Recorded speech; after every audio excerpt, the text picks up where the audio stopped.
The European Union is embroiled in a fisheries row with the UK, and one member state of the bloc is plotting a plan to keep access to British fishing grounds even after the transition period is up.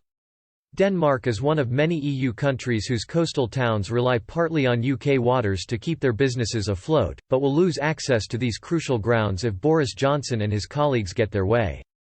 As an EU member state, the UK was part of the Common Fisheries Policy, an agreement which allowed countries to fish in each other's waters.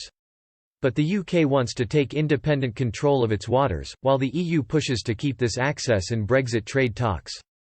If a no-deal scenario is the conclusion to negotiations, the Danish Prime Minister believes she may have a plan to help her country remain active in British fishing grounds.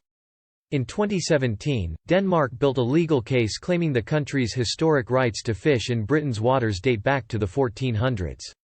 Officials in Copenhagen have mined the archives to build a legal case that could potentially be fought in the International Court of Justice in The Hague. Denmark's Foreign Affairs Minister, Anders Samuelsen, told The Guardian at the time that the issue was crucial to many communities in Denmark and that they would be making their case through the EU's chief negotiator, Michel Barnier. He said, "Danish fishermen have historically been fishing across the North Sea. The common fisheries policy in the EU has regulated this, based on historical rights and preserving our common stocks that don't follow economic zones. Clearly, this is very important for many fishing communities, especially along the Jutland coast, and we all put our full support behind the EU's negotiators to find the best way forward." In 2018, another row erupted as some in Denmark warned of retribution if the UK does not keep its fishing grounds open. Speaking to Al Jazeera, Danish Fisheries Association chief Ken Stow Fisher said that a trade-off had to be reached over Brexit.